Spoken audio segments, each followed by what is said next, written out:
Okay, Mayor, you want me to say something first? Or you want to go ahead and jump in? Well, I don't mind saying a couple of words, and then I'll kick it to you, Brad. Okay. Mayor Kelly Gertz here. We're here with some community members of the Planning Commission, and members of the County Commission.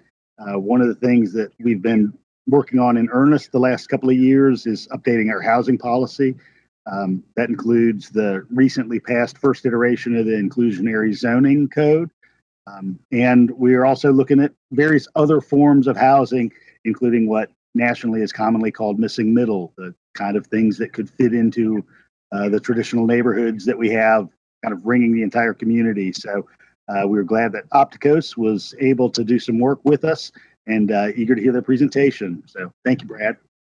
Okay, and just real quickly, this was a joint effort funded through the unified government as well as the Housing Authority. Housing Authority really took the lead on this and their board to get the contract pushed through, and that the Housing Authority board was invited. We have members of that group on with us this evening as well. So thanks to Rick Parker and the board for assisting us with that. We are lucky to have Tony Perez with Opticos Design here with us this evening from California. He is going to do a high-level overview of the missing middle scan that Opticos has prepared for Athens-Clarke County, and then open up ample opportunity for any of you all that are on the WebEx meeting that have questions to field those questions to him. We kind of intended this to be a wrap-up of the presentation of the scan, and then next steps will come later as there are decisions made based on the 30 or so recommendations that are within that scan based on priorities of the community. So with that, Tony, I will turn it over to you and let you get started. Thank you very much, Brad. Thank you, Mayor. Thank you, everyone here in Athens-Clarke County on the call today. Yeah, we're very happy to be part of your efforts and trying to address all your housing needs. And we're very happy to have been working with your city staff for the past several months on an analysis that I'll give an overview here in a second. There's going to be a little transition here. I need to share the screen, and then you're going to see me click on the PowerPoint. There's no other simple way to do it, so you're going to see me doing that. But yeah, thank you. I will do that now. So I'm going to click share, and let's see here. Here we go, share, and then I'll go to slideshow, play from start. And does everyone see the first slide? Because I can't see anyone, so I just need someone to confirm. Yes, we can see it, Tony. Yes, we can see it. Great, thank you very much. All right. Okay, so today what we're going to talk about is basically 3 buckets of information, and then followed by your questions and discussion. We're going to talk about what is missing middle housing, what is it not, where can it work best in Athens, and what are the barriers to it in Athens. And to that end, this service that we provide across the country to cities and counties focuses on a limited number of zoning districts so that we can do this work efficiently and in a focused way. And so we worked with your city staff and went back and forth, and the zones that were selected to be analyzed in detail that are in this scan that you can see the cover up there are the RM1, RS15, RS8, and RS5 zoning districts. And the reason for that selection by the city staff is very strategic. When you look at the zoning districts that could accommodate this scale of housing all across Athens-Clarke County, you're going to see that those 4 zoning districts are really the ones that fall into the areas where it makes the most sense.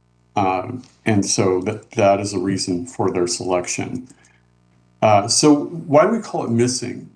So basically over the past 75, 80 years, the emphasis in both demand and supply has been on single-family houses, and then mid to high-rise apartments, and then more recently townhouses.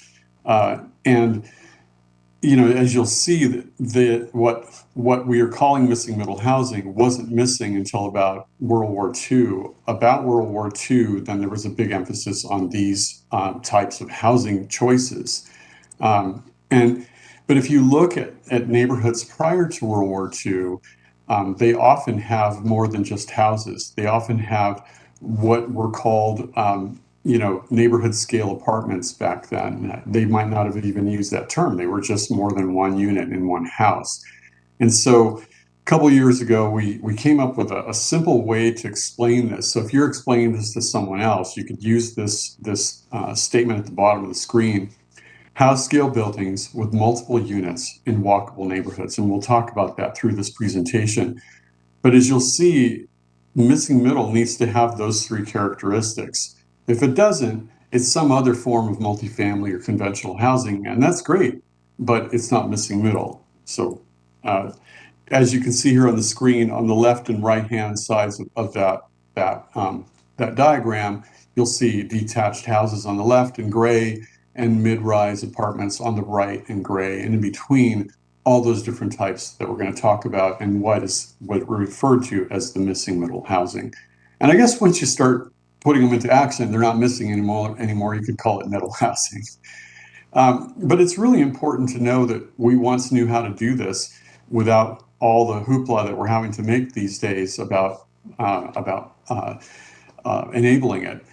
In the early part of the 20th century, you could go to a catalog like the Sears catalog and order a 4-plex, order an 8-plex, order a 12-plex. And it was fitted. You can see at the bottom of the screen there, those arrows.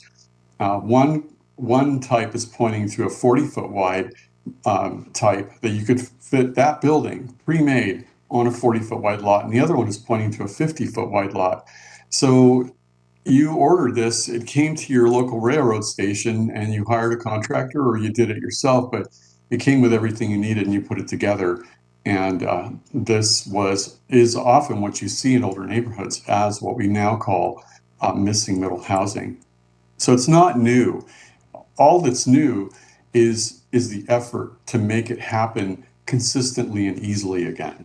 And so we have focused at Opticos, we have focused on this palette of 8 types, and you can see it's as small as a duplex up to buildings with 20 or more units in them. And we'll go through that here briefly. So this is a duplex side by side, and you can see the lot dimensions on the right there, and then the density that is associated with it. And as I go through these briefly today, you'll see that resultant density, and there's a number there, 11 to 17 per acre. That's not what this city in Oklahoma, Oklahoma City, that's not what they allowed. That's what this built out at from the catalog when they put it on the lot. And so when you put this building on its lot, it calculates, depending on the lot size, between 11 to 17 per acre. And these numbers are important because people often gravitate toward these numbers for either, for a lot of reasons. And so we like to show them just out front here so that people understand that at a certain point, the numbers really are irrelevant. As you're going to see here, it's more, what are we putting on the lot and how does it fit? And then it's cousin the duplex stack. So these are 2 units instead of side by side, one on top of the other. And you can see a door on the left in that porch and a door on the right. And then a cottage court or a bungalow court, depending on what part of the country you're in. These are 1-story cottages along a green, and then usually a 2-story building at the end there. And then a triplex or a 4-plex. This is just up the way from you in South Carolina. We did some work in Greensboro a few years ago. We did one of these scans for them, and I found this beautiful 4-plex that I thought at first was a house because it was on the same street as a lot of houses. And then this is one of my favorites of this type, the multiplex small, or what some people call a mansion apartment. This is in Coeur d'Alene, Idaho, and it's 5 units. This is its cousin, the multiplex large, another form of the mansion apartment. And this one has 12 units in it. But you can see all of these are 2 stories, all of them. The courtyard, it's a 2-story building with a courtyard in the center, and this one has 8 units in it. And then lastly, the townhouse. And we break it into 2 categories, the small, which is 2 stories, and then its cousin, the townhouse large. which is 3 or more stories. And that large one is it's not missing middle housing. That's why I'm stopping here at the small. But just to show you that there are varieties of these, and once you can understand their scale and size, you can more accurately allocate them or allow them around your community. So let's talk about a couple of examples, 3 examples actually I'm going to show you today. Starting with the smallest, this is a project we're working on right now in Edmond, Oklahoma for a brand new mansion apartment or a multiplex, as I was showing earlier. This one has 8 units, and you can see it there in the corner. And the entry is on this corner street here, and on the busier side street there, you can see that 2-story bay pointing out there. So that's an 8-unit mansion apartment being. It's going to be built later this year. It's halfway through the architecture process. And then here's a project that we did recently that is built, and this is a pocket neighborhood. And a pocket neighborhood can consist of houses, like in this case, they're small cottages, or it can consist of duplexes, sometimes fourplexes. This one happens to be all cottages on a 1.37 acre site, and 12 of these. And it just fits in nicely with the other houses. And then last example I'm going to show you is an entire new neighborhood. I think it's about 60 acres, I want to say, maybe close to 80, outside of Lincoln, Nebraska, in a city called Papillion, or Papillon, depending on how you pronounce it, in Nebraska there. And this project, I would say it's about 45% built. And you can see the kinds of buildings that are being built there, all the way from Main Street buildings there in the photo on the right to the house scale missing middle buildings inside the neighborhood. And this one's super interesting because the developer used to be a developer of buildings, conventional apartment buildings, and he came to us and said, I'm very interested in missing middle housing because what I can see is I won't be building corridors anymore, and I won't be needing elevators, and I won't be basically building a lot of unleasable space. I'll be able to build 100% usable, leasable space because of the 2-story nature of these buildings. And so that was a big thing for this developer at the outset. So that was a big motivation. So where does missing middle work? This is a great example of a mixture of houses and missing middle types. And so that fourplex I was showing you, there it is in the center of the screen with that 4-unit label above it. And then you see to the right, there it says 1 unit, and then right next to it is 2 units. This street overall is mostly 1 unit, single unit houses, and they're all about this size. But sprinkled in around, there are 2-unit and 4-unit buildings. And that's how it works. It's never all of something.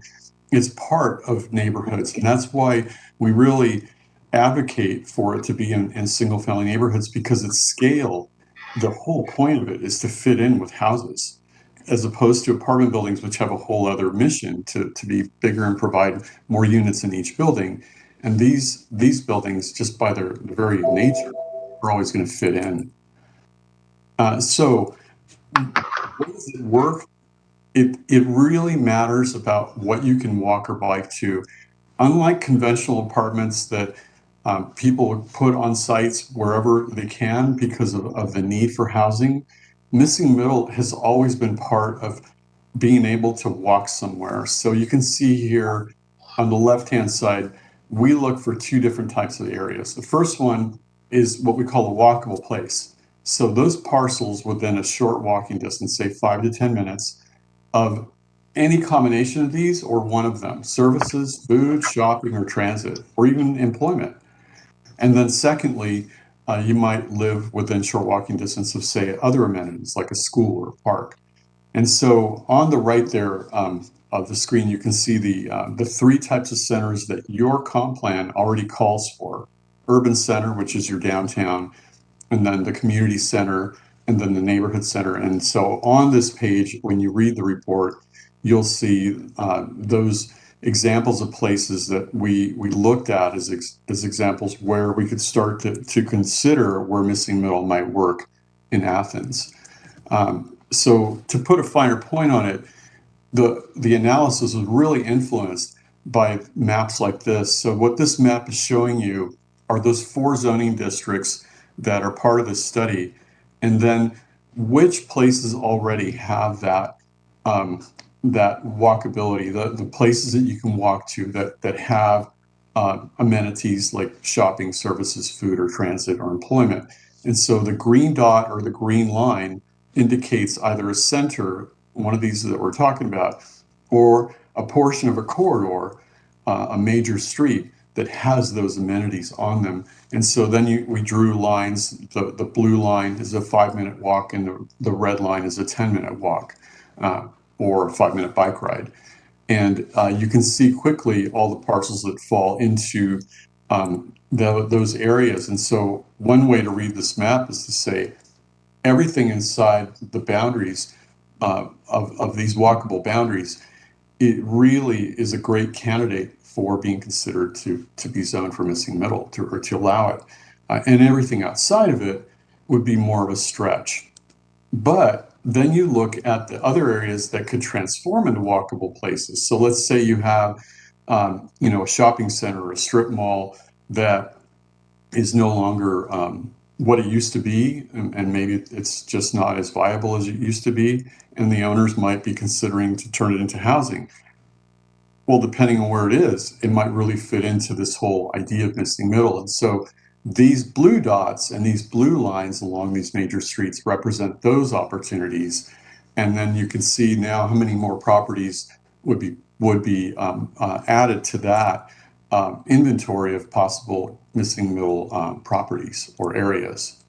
And then you put them together, and you can see how much area is possible within these boundaries. And it's important to note that you could expand these boundaries. You could say, well, that's really neat, Tony. We don't want to limit ourselves to boundaries like this. That's all. That's your decision. We just simply use this approach because it's all tied into lower parking requirements, smaller unit sizes near walkable services, and not creating traffic because the proximity of the units to the services. Certainly you can take this approach and put it outside of these boundaries and farther away, but it's likely going to have the need to use streets that it otherwise wouldn't, and will create traffic. And so that's one big reason that we advocate for it to follow this approach. But this is a really useful set of maps that you'll see toward the back of the report and the recommendations and the analysis that starts to help people understand where and where not you might consider missing middle. We've also found this map to be very helpful for neighborhoods that don't want anything to do with missing middle, and this is a great way to show them very quickly, your neighborhood isn't in one of those areas that might be considered. And again, this is our analysis. You might have a different map after you take this further into implementation. So the last section of this talk is about the barriers, because it's one thing to know what it is and where it might work, but are there things in the way of missing middle? And we found some barriers. You had a lot of very helpful standards that didn't prevent missing middle, but there were some standards that prevented missing middle or complicated it. And so that's what I'd like to focus on next.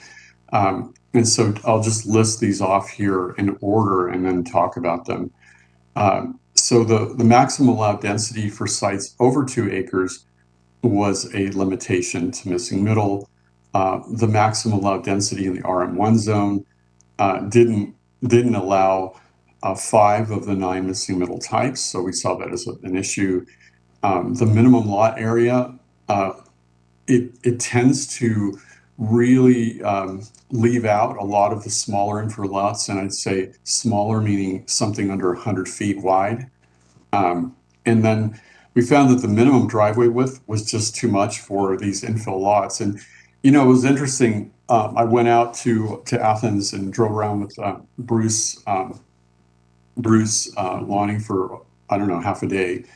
And and Jesse, and we drove around for half a day looking at sites, and it was interesting to learn about what how infill was thought about, and so that's why I want to just make sure infill. We don't mean it as a 10-acre parcel, that's surrounded by development. Infill, in the terms of missing middle housing, is really a platted lot that is usually 150 feet wide or less, often 100 feet wide or less. Those parcels that often can do more than they are doing is where a lot of our focus is. And the buffer yard requirement in our M1, it's just too much for these infill lots. It wipes out most of the lot width. And then minimum parking, again, was a barrier. We understand parking is a big concern in a college town. We totally get that.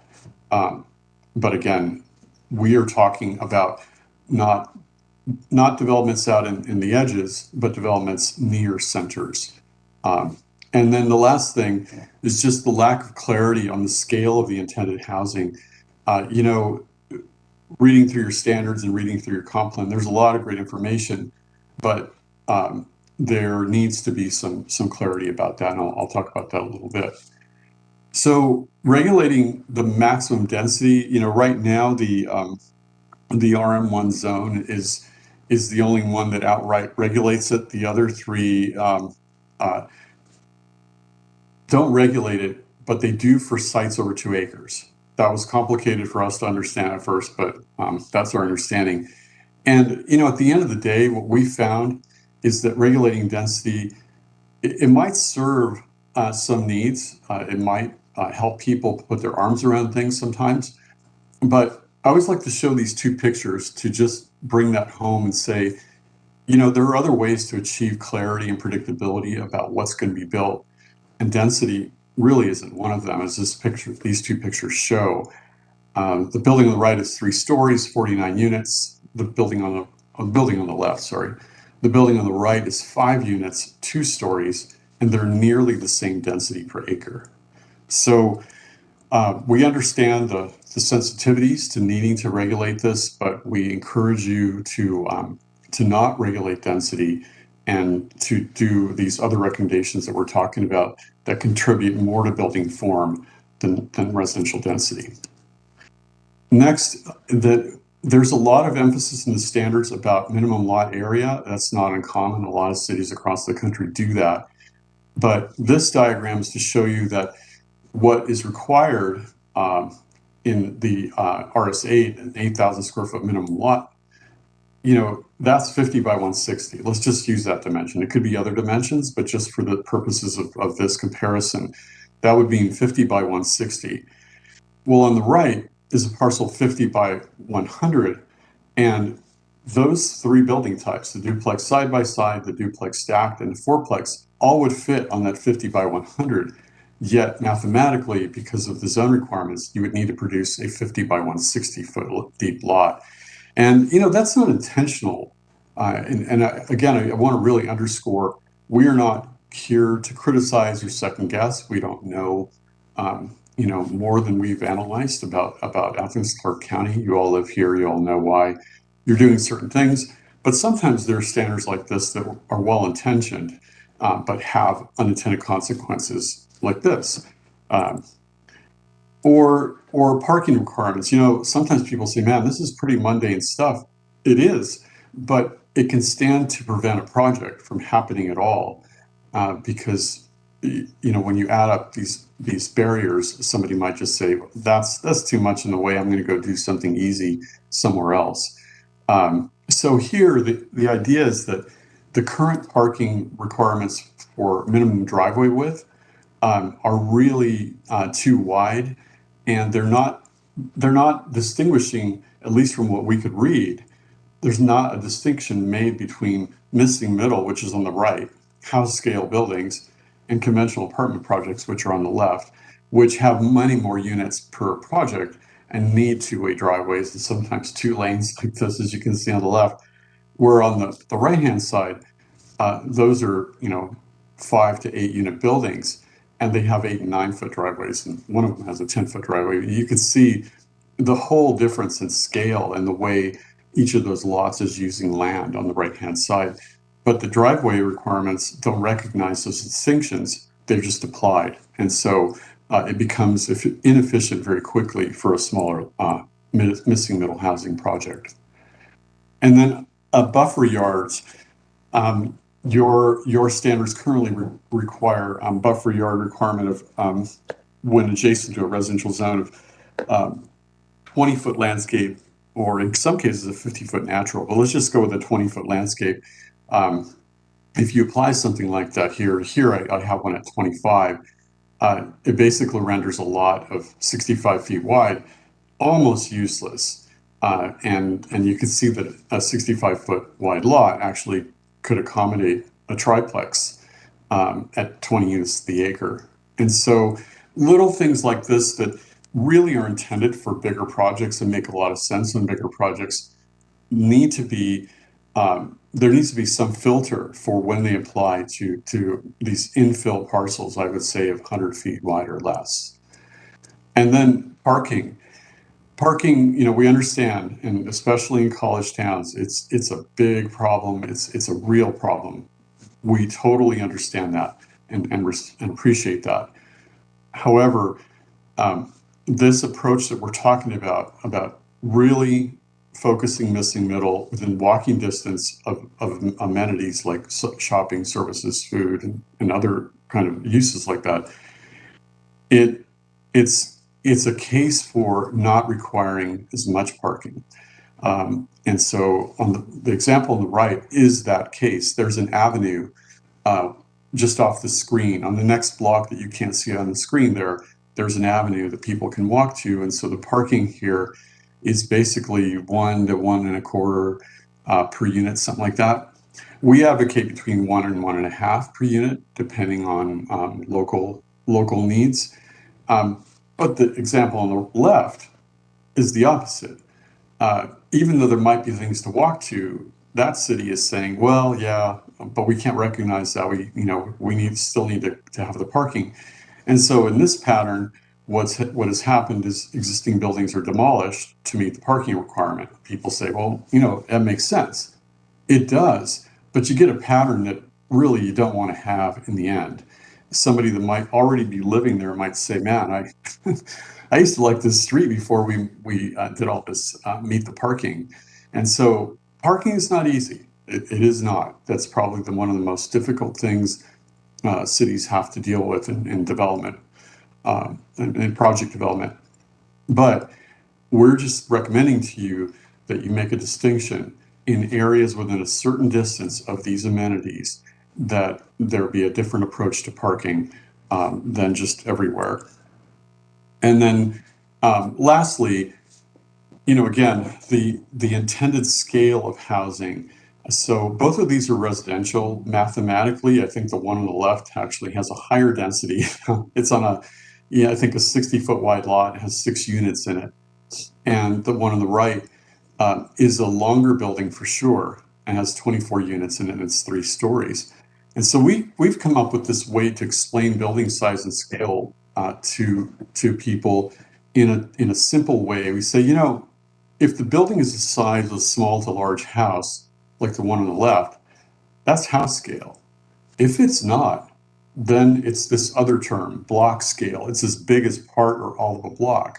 And I think you can make the case here that the building on the right is definitely not as big as a house. There might be some rock star's mansion as big as that, but that's pretty much the exception. So we categorize that building on the right as a block scale building. And when you can make that distinction between multifamily, they say, well, it's multifamily and it's high density or low density. Well, what does that mean? We found these types of terms to be far more helpful in communicating with the public, communicating with developers, everyone, and to say, hey, over here, are we talking about house scale buildings or are we talking about block scale buildings? That's one thing to settle quickly. And you might say, well, we're talking about both, or no, we're talking about block scale buildings. Okay, all right, I won't come to expect any 2-story buildings there, or vice versa. But it's really an important thing to clarify. And so of the 32 recommendations that we've written, a couple of them are very focused on this notion of making that clearer in your comp plan and in your zoning standards. So we welcome questions on that. And with that, I will stop the presentation and look for your questions. I think I need to get out of this. Oh my gosh. I don't know how to stop sharing, so maybe somebody could stop sharing for me. I don't know how to do that. Should be. I can't get back box to the at the regular top. screen. Yeah, I'm sorry, I can't get back to the regular screen. It's let's see. My there we go. My computer always goes crazy when I go on WebEx. There we go. Sorry about that. I apologize. Problem. So that's an overview of the missing middle scan that we prepared for Athens-Clarke County, and I welcome your questions and your discussion.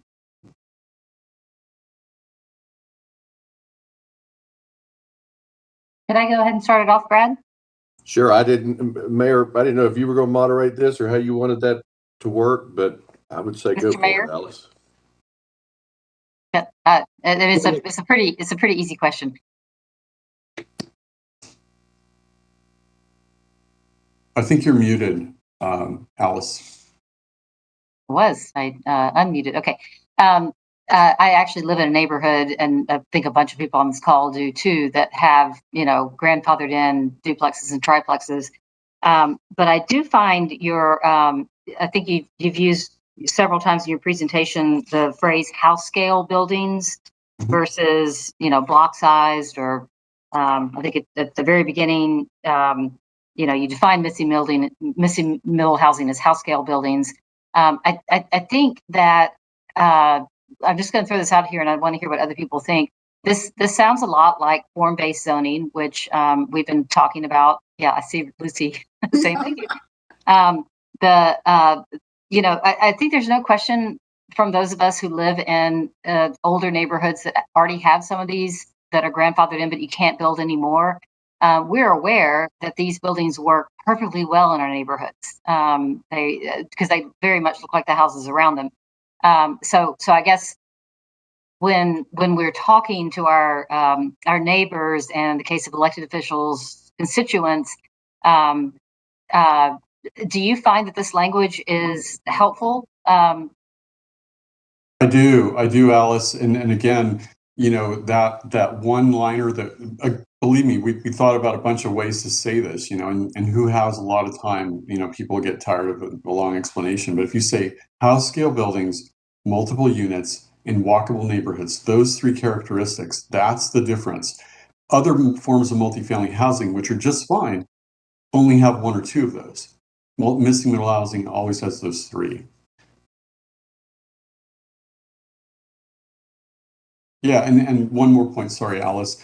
The two terms, house scale and block scale, they might sound a little nerdy at first, but if you show a picture to somebody, they say, oh, I got it.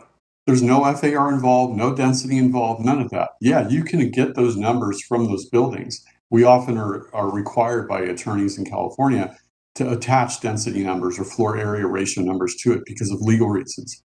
But people see it. You make a poster and you say, we're talking about house scale buildings. You can make a whole spectrum of it and go to a workshop and say, you see that block scale end of the spectrum? We're going to put it up there. We're not talking about that end of the spectrum. We're talking about this end. And all of a sudden people say, oh, well, I still have some questions, but I know you're not talking about that. If I can just do one quick follow-up, the other thing that I'm aware of in your presentation, and how we do things here, because we're a college town, we tend to talk about bedrooms instead of units. Yeah. So, I think our parking requirements are tied to bedrooms instead of units. That's another thing that I want to have some good language to talk to my neighbors about. I'm totally with you on reduce parking requirements, reduce driveway width requirements. because we're treating, right now we're treating all these things as kind of the same thing. But do you see any, not that I'm trying to change the way we think about things, but what do you see as a difference between talking about bedrooms as opposed to units when we're talking about missing middle housing? Well, if you do bedrooms, you're going to see basically, the most one bedrooms that you can fit into a building. If you say units, or you don't even say number of units at all, you just don't regulate density, you regulate other things that contribute to the max form of that building, and you leave it up to a developer to figure out how many units they want to go for, then you're going to get variety. We found that when people regulate the max number, whether it's bedrooms or units that can go into a container of the building, they're going to go for the most or the biggest. Like if you regulate by density, they tend to go for the biggest units because they say, well, if I'm only going to get 1 or 3, I'm going to make those as big as possible because I can sell by square foot. And if you say you regulate by bedrooms, well, I'm going to get as many bedrooms as I can, and you're going to sell a 1-bedroom unit.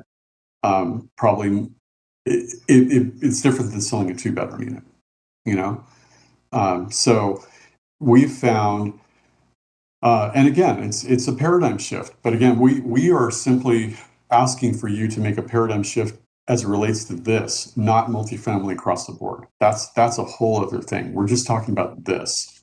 Yeah. But great question, Alice. Thank you. I think Carol Myers has her hand up, and then I see Melissa Link has her hand up as well. I don't know who's moderating, but I just saw your hands up. Mine's an easy question on the language, or comment on the language, because I've been listening in, all you planning commission people, who thank you very much for doing the work you're doing. And I keep hearing you talk about form-based zoning, and I have no idea what you're talking about. But when you talk about this block scale building and the other phrase, which I've already forgotten, but what was it? House scale. House scale, like that makes sense to me right away. So there's that's just a language example. I just, we're actually dealing with a missing middle project right now, and I have a lot of people commenting with me in terms of its effect on property value in the area. And I don't know if you have any comments on that topic, how this missing middle kind of housing affects property values. Well, yeah, I mean, I think that 2 things. I'm not an expert on property values, so I would really ask you to, I'm going to answer your question, but first I'm going to give you a resource. I'd ask you to look at or Google density misperceptions and multifamily misperceptions, I think it is.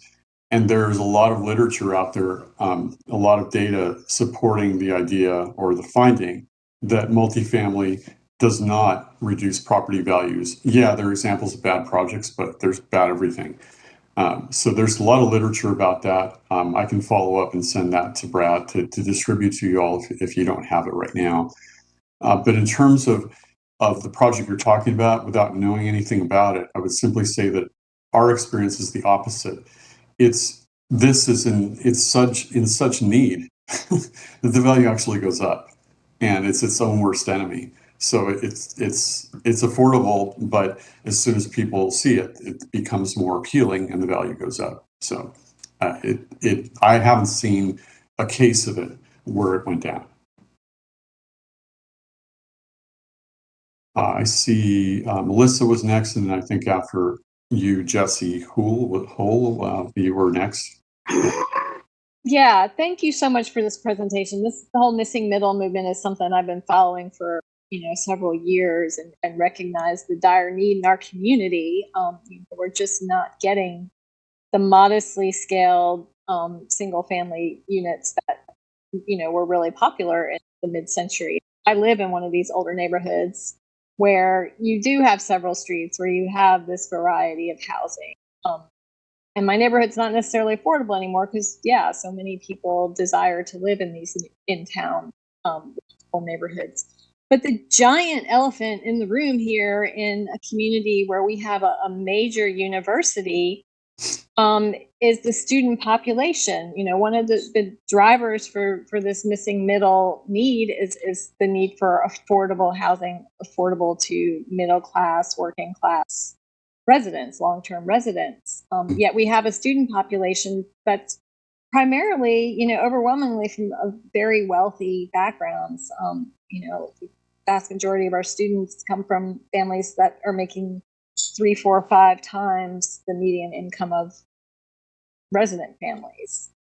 And do you have any advice on how to control this kind of housing so that it is focused and marketed towards our regular working population? And you know, a big problem is the university just isn't building the student housing. They're not building on campus, so they're inflicting this on the market. But do you have any? I know in Berkeley they tried to prohibit student housing in the community, and that didn't pass legal muster. So I'm wondering if you have any other advice.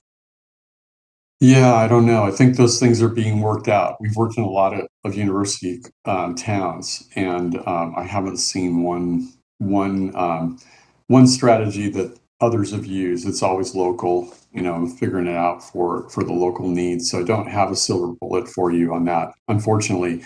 I think that you know, we've just seen developers target. I guess it's what the developers are trying to do too. The developers that built this are not trying to fill it with student housing. The developers that build missing middle housing tend to want to go after the other segment of the population. So it's often initiated by them. And I know that's not the best answer to give you, but I don't have a silver bullet on that. Yeah. Thank you. You're welcome. Yeah, Jesse.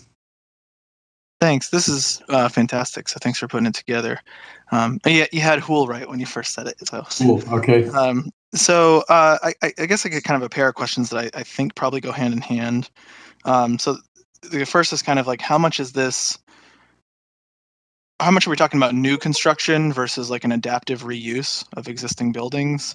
And then kind of in tandem to that, you know, who typically owns these? My understanding is that these are probably usually rentals, but, you know, sometimes you hear about these being owned in some fashion and there's some kind of HOA. So I'm just kind of curious if you have any light you can shed on those. Yeah, certainly. Thanks, Jesse, for your questions. So in terms of rental versus ownership, they tend to be rental because there's so many obstacles in the building or fire code related or commercial lending requirements for ownership. And so people avoid the ownership and they say, well, I'm going to have to rent it because unfortunately, these buildings, the size of them triggers a commercial project. And so you might as well be doing 20 units as if you're doing 4. So that is one of the reasons that the majority of them are rental. Remind me of the other thing that you were asking about first. So it's kind of it's also related to who owns it in the end. But how much is this like a new developer coming in with new construction versus adaptive reuse of existing structures? Yeah, sorry. So we like to use an example from Portland, Oregon, of an adapted house into a fourplex. And we were working with the economist, Ego Northwest, and they had all this data on it. And they said, yeah, we did it. We wouldn't do it again because you're having to adapt something that it's like anything you get into, you go, oh, I didn't know that foundation wasn't the way we thought, or that wall was there that we didn't know was there. And so it can be done, but we never recommend it as an equal footing option to actually new construction because it is by nature problematic. And so, yes, it can be done, but it's problematic and complicated, and it's a whole. You have to really be up for it. But yeah, if there's a good building that could house 3 units, yeah, you should do that. But it's not for the faint of heart. Tony, I think Lucy Rowland had her hand up with Planning Commission, and then Mariah Parker, I believe, is next. Commissioner Yes. Parker. Okay. Tony, I have lived in the Five Points neighborhood now for over 20 years, and it is adjacent to the UGA campus. Our biggest problem is parking. Yeah. And I am a great believer in missing middle. I go back 20 years or 10 years when Dan first proposed this. My feeling is that our biggest obstacle is getting people to understand, and this is not just in the Five Points neighborhood, but also any neighborhood, that parking needs to be looked at as being minimal, not maxed. We actually had to do on-street parking restrictions because the students at UGA will literally avoid getting a parking permit in order to park on the street, and then they fill up the streets. So that became a real problem. We need to be able to come up with some sort of a strategy for these neighborhoods where we're talking about doing higher density. And actually, on my particular street, there is a duplex you would never guess was a duplex. But we need to come up with a strategy for that will be written into the codes, so that people can understand. Well, yeah, Lucy. No. Oh, sorry. Were you done, Lucy? Yeah, I'm done. Okay. No, your point is well taken. And again, if you asked me to rank in 34 years of working with cities, all the issues you deal with, and which is the toughest, parking's toward the top. It just is, always. And there never is any silver bullet for that. However, what I would recommend to you as a strategy to pursue, it's what a lot of downtowns are doing. Downtowns are realizing that they too can't, like that slide where I showed the buildings being torn down to make parking lots. That's what downtowns used to do. And then people realize, well, we can't do that, or there won't be any attraction to come to. There'll be one building left, right? So they realized they needed to keep the buildings. And in order to do that, they had to relieve or reduce the parking, And now it's a given that people require less parking, or they build some giant garage. Well, you're not going to build a giant garage in a neighborhood. However, taking that further, what cities are now doing is they're saying, wait, it's a privilege to build downtown. It's a privilege to have that environment. So we're going to actually max the parking. So now cities are starting to look at max parking requirements for commercial or housing downtown to make the most of those lots. And I would say a strategy that you should think about in the neighborhoods, because the fact that these kids can have, I was shown, they could have 2-3 parking spaces, go the other way.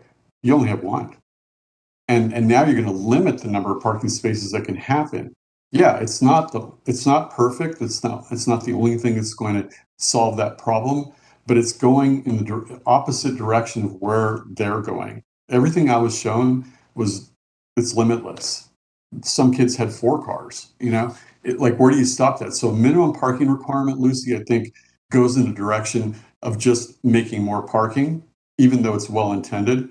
I think that you'll find yourself in we don't have enough parking spaces situation. If you say the other perspective, that's why I use it downtown as an analogy, to say, no, we need to make the most of this and make it more housing and less parking, then you have to cap the parking and say, this is a max requirement. So it's something to think about. Just one thing. Yeah. I know Don Shoup, and I know exactly what his philosophy is, but what's so important is everyone needs to understand, if you've got a parking problem, you don't have a commercial problem. That your businesses are doing well. Yeah. If you have trouble getting parking.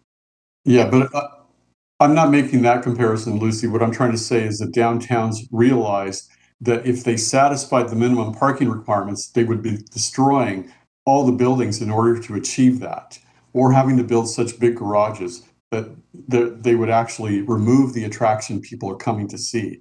So I'm not saying that there's a commercial success thing. I'm simply saying downtowns realized they couldn't pave over downtown in order to meet the parking requirements. And that's what will happen if you have a minimum parking requirement that you increase in neighborhoods. You're going to have more parking, you're going to have less neighborhood. And so what I'm suggesting is to go the other way and say, no, this is a privilege to be in this neighborhood. And the only way we're going to maintain the higher proportion of housing square footage to parking square footage is to cap the amount of parking that somebody gets on each lot. I agree. You know, Tony, I haven't thought this all the way through yet, but that strategy would lend itself to cutting down on students occupying missing middle housing. Yeah. Because if you got 6 units, you got 6 parking spots and that's it. Yeah. And 6 2-bedroom units, then are you really going to find live-ins to live with you in that apartment as a student if Right. they can't have a place to park their car? Right. So I hadn't really thought about that before, but it seems to me that that's something we ought to at least be thinking about and seeing if there are any other examples across the country, particularly in college towns, where that strategy is being employed and whether it works or not. Yeah, well, all of a sudden it becomes a problem with the building owner. The owner says, wait a second, one kid's using half the spaces. I can't rent the other spaces. That's not gonna last very long, right? Yeah, and the owner then says you get 1 slot and here it Exactly. is. And if I find more than that, then you're in violation of your lease. Because if you keep going the other way and say, oh, well, what is the right number? They're always going to provide the number, and you're going to destroy your neighborhood in the process. So it's just a strategy that's been working for downtowns, and I just was thinking it could really work to preserve neighborhoods. So and balance out. I'm going to use the word balance student housing demand. So I think Mariah was next, and then Sarah, I see, and then Katie. Cool, thank you. And I feel like this may be opening a can of worms, so we can return to this topic at a different time if the rest of those here present would like to. But I'm really excited about a lot of these ideas, and I think being able to look at like all the options available to us, the zones in which would make sense, but then sort of whittling it down to what makes sense given our like other local contextual factors is kind of our next step. And so my question is really for like planning commissioners and Brad Griffin, and just seeing if you had any responses to thoughts they had so far with regards to things we may take or leave based on local contextual factors that may be, so things that may be recommended in the report that, you know, we can start considering now whether or not they'd actually be appropriate for the neighborhoods that they could happen in, but perhaps it wouldn't be the best fit for. If anyone has any thoughts on that yet. And I think from a staff standpoint, Commissioner, you know, we assisted with Opticos in a review of what they were providing for accuracy. Really, you know, based on so many of these things being really large scale community value issues, Yeah, I felt like it was most important for, you know, the elected officials to make the decision on, you know, as Tony said, there are 32 recommendations. A lot of those are comp plan recommendations, and I think those are kind of no brainers in terms of things that we should be looking at amending into our next major update. But in terms of larger scale policy changes driven by what's been talked about today, we would certainly defer to the direction of the elected body in terms of what direction to go in. But I can tell you that the concerns raised, you know, the issues raised by members of the commission as well as the planning commission, those are the same concerns that we have in terms of, you know, the part of the problem, for just as an example, you put a 6-unit building in this town in with 6 parking spaces and they're 2 bedrooms, and then we're chasing 5 or 6 kids that park in the front yard because they don't have a parking space, and it becomes a code enforcement issue, and because they're going to bring their car, you know. And I think those are larger scale policy issues that need to be worked through, but they're real. for sure. And I don't know if anyone else had any thoughts on that, but one thing that came to my mind, thinking that some of these things are not necessarily like copy and pasteable, they are, as you said, to kind of defined by neighborhood values. Would that then, as opposed to like making blanket changes to like a portion of code, would that then come down to instead like looking at special overlay districts or something like that? for example, like you might have a couple different RM zones, but like East Athens would be very different than another, multifamily residential neighborhood like that. So would we want to look at a set of like an overlay district that kind of took some of these form-based codes for East Athens, given that like the type of thing that folks would actually want to see over here? Mariah, are you asking me or are you asking someone I'm else? asking Brad, or I don't know if you've seen in other areas, Tom, where folks have taken that approach to implementing some of these recommendations. Yeah. From a staff standpoint, Commissioner, I think that it would ultimately, given the way our zoning ordinance is set up, is going to have to take a kind of an overlay approach. Yeah. Based on the nature of the way Opticos has laid out the areas that they feel like are, those highly potential areas based on walkability and services versus others that are not. Yeah. We can't just modify our zoning districts because we've got RS-15, well out in the suburbs with no walkability, and then we've got RS-15 in town that may be highly, conducive to some options within an overlay. Cool. If I could just add there, Brad, I totally agree. I think and to augment that, we would recommend, now having seen your zoning code and read through it and tried to use it, we would recommend that in areas where you really, that's what you want, missing middle, and you don't want RS-15 necessarily, for the older neighborhoods especially, you just do a new missing middle zone that recognizes the very nature of that area and left RS-15 alone. And that would actually serve those areas more directly. So a lot of times the question needs to be asked, okay, maybe sometimes an overlay tweaks a couple standards and you're good. Sometimes the standards are recognizing a different pattern of development so much that you need to write new standards that actually recognize, these older areas like 5 Points, more directly. So again, nothing. It's not all or nothing, but sometimes that more direct shot works. Cool. That's really helpful. Thank you. In terms of thinking about what happens after this. Appreciate you. I think next was Sarah Beersford. Yeah, thank you. Yeah.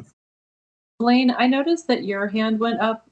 Did you want to respond to the commissioners, or did you have comment, or did you have something else? I didn't want to take us away from that subject. Thank you, Sarah. I had another comment. Please proceed. Okay. I just had a couple of things. One of them was, I think it's really important, and Tony, I guess I should make sure I'm also interpreting what you said correctly, which it's really important that we're making a distinction between walkability in terms of a nice place to take a walk versus walkability where you're actually accessing amenities, schools, et cetera. Yeah. And for people watching and just generally, we always have to keep that in mind. I find that's something I run into all the time. If somebody thinks if their neighborhood is a nice place to take a walk, that it's walkable, that's, it's a different type of walkability, I think, from what you're talking about. That's right. And the other thought that I had is I was looking at your recommendation related to lot widths, and that this is the recommendation 32, where you say coordinate each MMH type with the existing lot sizes in the areas where MMH is intended, then apply this information to each relevant zone. And I guess one thing I wanted to point out that's a little tricky is, like, I live in a neighborhood with I guess predominantly RS-15 lots, which seems to be kind of a holdover from, like the vast majority of the lots in my immediate vicinity are legal non-conforming lots. They're super skinny, deep lots. None of them have the 75, very few of them have the 75-foot minimum. And one thing that I've sort of noticed, and this is probably true in other parts of the city, but I notice it, near where I live and where I walk around, is that minimum lot width, it seems so, it just doesn't really fit at all. Like, you see so few lots that have that 75-foot width, that lot size minimum, that lot width minimum is actually inhibiting the ability to create a lot and to do this sort of thoughtful infill. Yeah. So I'm exactly. wondering, kind of what it's possible that you've maybe addressed that in the report somewhere and I haven't seen that yet, but what do you, I guess, yeah, what do you think about that, or does anyone else have the reactions to that? Well, the report is full of recommendations about and findings about the minimum lot width needed. Sorry, my dog's coming in. It's full of recommendations about adjusting lot width to what types you want to apply. So that's why it doesn't say change it to this, because what a duplex needs at 50 or 40 feet is different than what a multiplex needs at 75, different than what a courtyard needs at 80. You know, they all have different minimum widths to function. So that palette of types that I showed early on, there's a whole, I can't remember what page it is, but we have a whole spread in that report that shows all of them. And it shows the minimum lot width that really you need to make them function well. Could you adjust those numbers up or down? Certainly. But it's just to give you a starting point. And so then, because the other thing we say in there very clearly is what works in your neighborhood, Sarah, may be the lower end of that missing middle spectrum, and what works in Alice's neighborhood might be the middle to the upper end of that spectrum. And so you can use that spectrum that way. And so that's why that lot width isn't one thing. You can figure out what it needs to be, but it's easier to flip it and say, instead of having a zone-wide minimum lot width, let's say these types are allowed, and this is the lot width you need for a duplex, you need for a fourplex, for a multiplex small, and do it that way. Because you're never going to find the right number, and you're going to ultimately leave something out or add something in you don't want. So look at that palette and say, Yeah.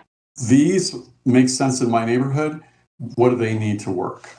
I think that is really interesting. I think, yeah, the idea being to be super intentional about what housing type you are trying to enable / encourage in that zone, whether it be, and so in that way, maybe anyway, that's very interesting to kind of decide what you want and let that dictate it. Thank you. Yeah. Katie Goodrum, you were next. And then Kristen Morales was next, and I lost track who was after Kristen. I have a couple of questions. The first is bring in the idea of historic preservation. A lot of the neighborhoods you've identified are historic, and I'd like to be able to not incentivize demolishing historic structures if we then allow higher density in these neighborhoods. So I'm sorry I didn't read the whole report yet. Maybe you've already dealt with that, but I think it would be important to include some provisions. And just for context, a lot of the neighborhoods that are seeing development now have more modest structures that are being demolished for new, larger, more units that tend to go to people who are not from that neighborhood and really change the character of the neighborhood. So that's one concern. I wonder if you could speak about. Actually, that's good for now. Okay, certainly. Yeah, thanks, Katie. So a couple of things. We didn't talk specifically about historic preservation in the scan because it wasn't something that we saw as a barrier or a set of barriers to missing middle. So this whole thing was focused on, what's in the way of missing middle, what is supporting it, trying to recognize what you all are already doing and what needs to be tweaked or changed to let it happen consistently. And the subject of historic preservation, it's usually a form, like the buildings are this size, they have ground floors this way, the eaves are this way. So there's a form aspect to it, and then there's a style aspect to it. And the style aspect we've found really takes a lot of effort to regulate correctly and appropriately. So, for example, we're working in Santa Barbara right now in California, and Santa Barbara, they have a big reputation for being like the most beautiful Spanish-style city on the West Coast, right? Maybe in the nation. Anyway, they're pretty proud of their architecture. That city is one of the few in the 22 years that I've been doing this that they actually ask for architectural standards that are historic preservation oriented. They want eaves a certain way, they want windows a certain way. And so that's all to say that we have found it very, very problematic to try and regulate to that level. And so, well, unless the local community says, we're up for that, we are signing up for that, we want that. And if you do, it can be done. It can be done. The other thing that you can do that we recommend is to regulate building size and form. And so that it has a lot to do with destroying or contributing to an area's historic character. And so we found it's helpful. I can't read your chat that quickly, sorry. But we found that it's really helpful to regulate building size and form and key characteristics of buildings without getting into the whole Pandora's box of window sizes and siding thicknesses and everything else. So I think, I mean, we can add something to the report to that effort, but we don't see historic preservation as a barrier to missing middle, and we don't see missing middle different than historic, because a lot of the buildings that we're talking about are very much historic buildings. So I don't know if that got at what you were looking for, but that's love to hear your response. Yeah, almost. I'm not too concerned. I mean, I'm less concerned than probably some neighbors would be about the style of new buildings. I just like if there's a small historic structure on a lot that could, that we zone for a multiplex, I'd much rather see someone creatively add, several smaller structures and keep the historic structure. So I just don't want to incentivize demolishing older structures. So there are ways to get at somebody earlier said, hey, this sounds like form-based code. In some parts of the country, I know in California, form-based code is, people don't want to hear that word. I've been working on form-based code since they were invented. And so I can see the trajectory of what they were intended to do and everything. But one of the things they were intended to do was to recognize things like what you're talking about is very much that, Katie. So if you said, hey, this area, like if you did a form-based code for a neighborhood like yours, it would recognize the fact that there are smaller structures. And when you're near smaller structures, you'd be required to front smaller structures within a certain distance of that. So you'd say, within a certain distance of those structures, the buildings can't be taller than 1 story and the footprint can't be bigger than X by Y. But as soon as you get away from that, it can change and get bigger. There are things like that and a lot of other things that you can do. But whether you call it a form-based approach or not, it doesn't matter. You're talking about the size of buildings, their characteristics, and putting those things into standards. And if it's form-based, let it be. If it's not, call it something else. But your concerns can be addressed through standards. Yeah, that's the long answer now. I don't know who was. Oh, Kristen Morales. Yes.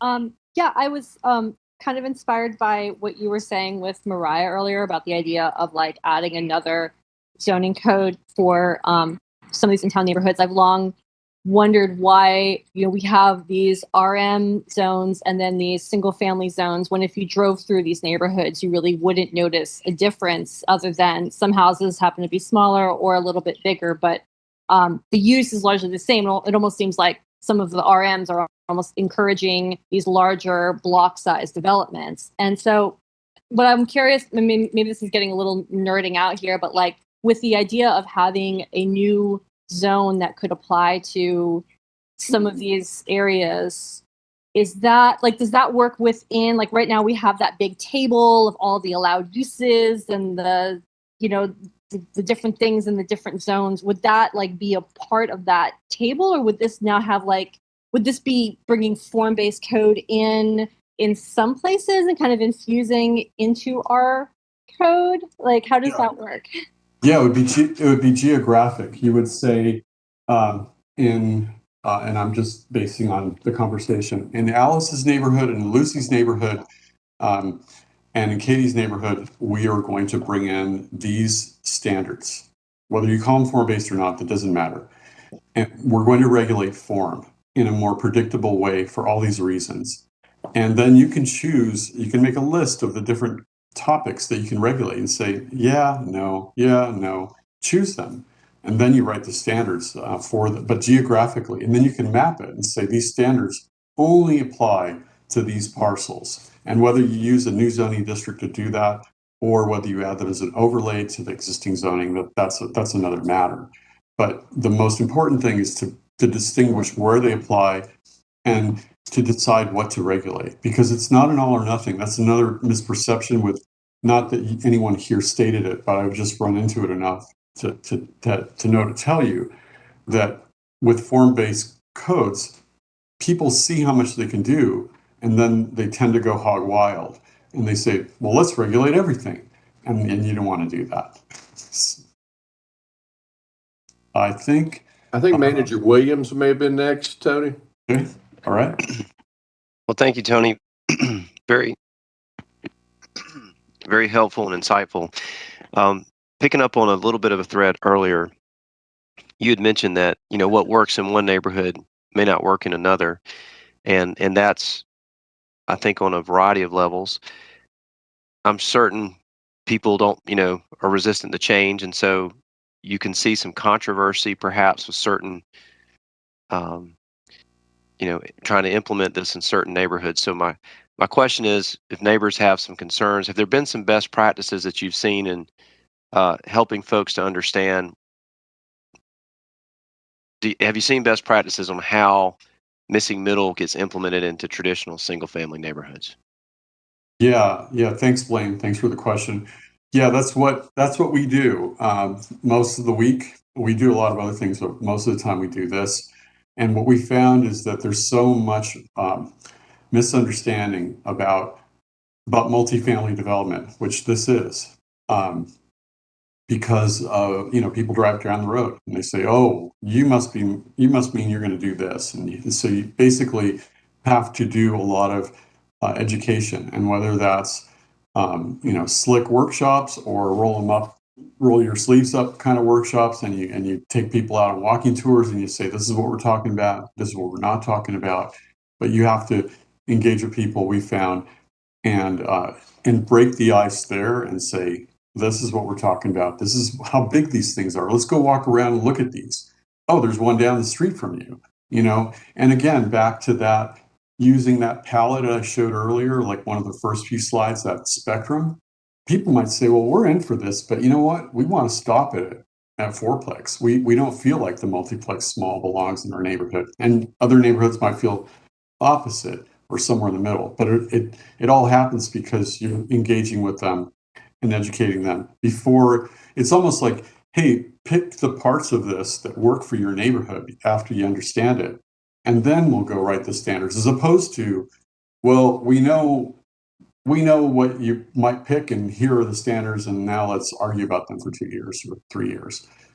Flip it the other way and say, here's what it is, here's what it isn't, here are things we've learned about implementing it. Let's go look at some for real. Let's measure them. Let's show you that they're not going to be bigger than your house unless you have a miniature house. And then let's figure out what you want to regulate. And like in Katie's neighborhood, you might regulate more, and somebody else's neighborhood, you might regulate less, and show them the ability to do that.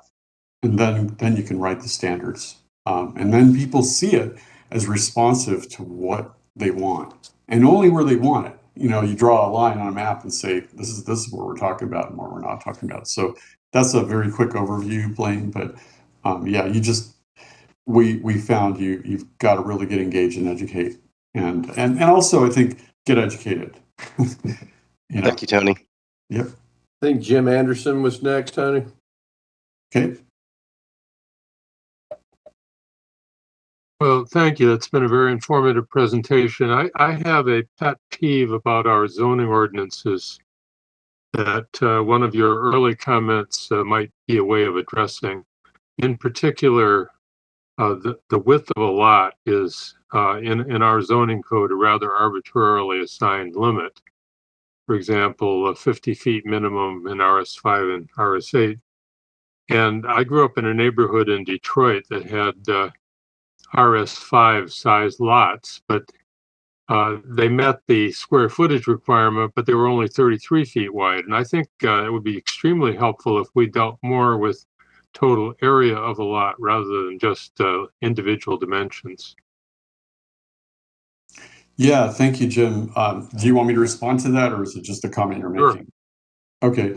Yeah, I mean, I think there are cases like that that can be made, but I think more often than not, lot width is a really critical factor because you might have the area, but I can tell you on a 33-foot wide lot, it's going to be hard to make a multiplex work. It's going to be hard to make a fourplex work. You can make a house and probably a stacked duplex work, but unless you get super creative and less predictable, it's going to be hard to make more units work on those narrow lots while they meet the area. That's why we tie, you'll see in the report, we tie lot width to missing middle type. And again, you can adjust the numbers up and down, but we know that if you don't have an alley, you're going to have to, and you're going to want to park off street, you're going to have a driveway on the side of that building. And now that building needs to be in addition to the driveway, and all of a sudden you have a width that you need to make. And so a lot of those numbers are driven by those two factors, plus that side setbacks, of course. So thank you, Jim. Anything else, Jim? You said you had some other findings for issues with the zoning code? You moved on my screen here. Okay. Yeah, we've still got Commissioner Myers, Commissioner Link. I'm not sure if they had another question or if their hand has not been removed from their first question. I know the mayor had a comment he wanted to make, and I'm not trying to curb this discussion. I think it's awesome, but we did commit to Tony to try to get him out of here by 7 o'clock. So we're at about 5 till now. But Commissioners Link or Myers, did y'all have an additional question? I do have one. Because I've been hearing a lot of people speak about things that are more in town, and I'm on the east side of the neighborhood, the county, in an area that you guys are calling middle housing ready environments. That from what I'm looking in here are neighborhoods that are more traditional, like set up in an auto-centric way. So I kind of have a question about that, just because I'm a little concerned that could affect some of these zoning changes or missing middle initiatives down the line. I'm in one of those areas, and I can walk to 3 grocery stores, like 10 restaurants, and a coffee shop, and so there are many people that I know who live in historic neighborhoods in town who really can't, I guess it was what someone was talking about, like they can walk in their neighborhood, but they really can't walk to a grocery store or anything else. And so I wanted to see if you had any comments on that, because it seems like the missing middle initiative would be great for this side of town. And perhaps a little bit more affordable, as well as some of the in-town neighborhoods. And, we have some nice empty strip malls and things like that too, so. Yeah, we all do. Yeah, thank you, Carol. Thank you for your comments. And first of all, on the map, I think there's always room for refinement, and maybe we just missed something there on your portion of the map. But by missing middle ready, what we're saying is that we didn't understand places like that readily walkable or fitting that test as an overall area.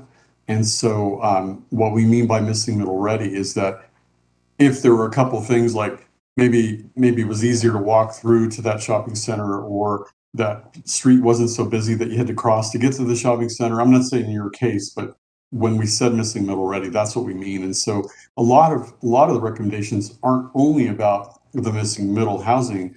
It's also about making what amenity is there more of an amenity, so that you can actually put more housing near it, so that they go hand in hand. And I think what you're talking about, in addition to the map refinement that you've brought up that I will address, there's also making the amenity that you're walking to more of an amenity. And so it isn't always just the housing. So yeah, thanks for bringing that up. You're muted, Carol. Okay. And actually, what you added, if you do have any resources, we do have places to walk to here, plenty of places that I can walk to, but there is sort of a movement to you make those places that you can walk to, more of them, and how one can encourage that in terms of economic development, small businesses, what a community can do to encourage that kind of thriving, livable community. So if you have any resources on that, I'd sure appreciate it. Sure. Yeah, I think also just to that end, in the report, we used the mall on the I'm going to get turned around here. It's on the East End, I think. I don't remember the name of the mall. We use it as an example to show that a lot of malls are transforming into neighborhoods across the country. And that mall on the south side of Atlanta Highway, I think it is near low intensity single family neighborhoods. And so we showed a little diagram that said nearer the corridor, it might be bigger buildings. Page 47 about this saying, nearer the corridor, it might be bigger buildings because developers might need more intensity along the corridor, but halfway in or around the back, that's where you could use missing middle, 2-story buildings to transition to the neighborhoods. So we put that in there as one example of how to do that. I don't know who's next, Brad. Commissioner Link, I think, has got her hand up. Yeah, I just have I want to kind of bring together the concerns that I think Katie and Kristen talked about with historic preservation and possibly incentivizing tear downs of historic neighborhoods. And we have lots of very historic neighborhoods that are not actually designated historic, so they're not protected. And they tend to be, lower income, working class, historically African American neighborhoods that just are not comfortable going through the process of designation, so they're not getting protected. But I feel like we could utilize some existing tools like, looking at homestead exemptions for allowing by right things like ADUs and duplexes without tear downs. And also maybe utilizing the special use permit process, which would give it some form of review, but it's not the intensive review that like a planned development would have. But there are specific standards that a project has to meet in order to, meet that special use and also to even qualify to go through that special use process. I'm just kind of throwing that out there for tools that we already have. Where we could begin to possibly implement some of this missing middle and incentivize it for, our working class community.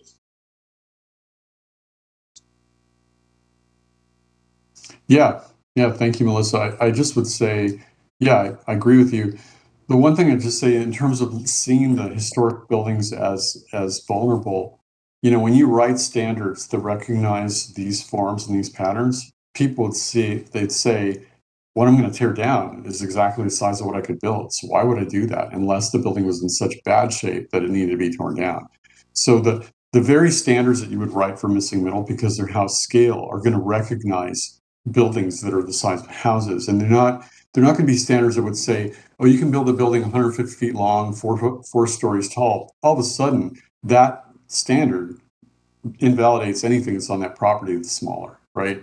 But these standards would say, no, there's a 1-story building, there's a 2-story building. That's the kind of standards we're going to, I shouldn't say we, but speaking issue, we're going to write, So the very standards that you write for something like this are recognizing those kinds of small buildings that are currently vulnerable. I guess that's what I'm trying to say. Tony, just got a couple questions quickly in the chat regarding one from Commissioner Parker. Interested to hear about any impacts missing middle housing interventions have had in other places for spurring commercial development in places that are nice to walk in, but not yet walkable in terms of walk to amenities. And the other question from Monique Sanders of our Planning Commission, is there any detail with regard to affordability for the residents within these types of projects? Yeah, I mean, the affordability is a big topic. It depends where you are, depends who's building it, depends much land costs, but that's again a combination. What we're seeing across the country is cities are partnering with developers to make affordability possible, if it's not already possible. That's the short answer. In terms of, remind me again about the first one I had. It was basically the missing middle housing in areas spurring the walk to commercial. Yeah. So what we've seen is, pre-COVID, you needed about 16, 18 units per geographic acre to support nearby non-residential. That's changed a little bit because of people ordering online so much, so maybe that number is higher. And so the short answer is that you need more people living closer to these amenities than farther away. Farther away, you have the population, but they might not go to what's nearby. So it's a combination of proximity and population. So. All right, very good. Thank you. Well, it is about 7:05. I don't want to cut off the conversation, but we did commit to trying to wrap up by 7 o'clock, and it looks like the mayor may have had some technical issues because I do not see him on with us anymore. So he was in the chat, Brad, and said that he had to do kid taxi service. So thanks everybody, and so he's left the meeting at this point deliberately. Very good. Well, Rick, anything from the Housing Authority perspective you'd like to add before we wrap up? I think this has been a great partnership. I think it's yielded some good results. We're very pleased to have partnered with local government to work on this. Tony, really appreciate your work. Thank you very much. Yeah, thank you, Rick. Thank you so much. Have a great night. Thank you. Tony, thank you very much. Yeah, Brad, I'll talk to you about some final refinements to the report, and then we'll resubmit it after you get some probably some comments that you'll send to us. Yes, sir. I will be in touch tomorrow, and Commissioner Houle, I'll answer that in the morning. I can help you. Okay. Thank you, Tony. Thank So you helpful. all. Exactly what I was hoping to get. All right.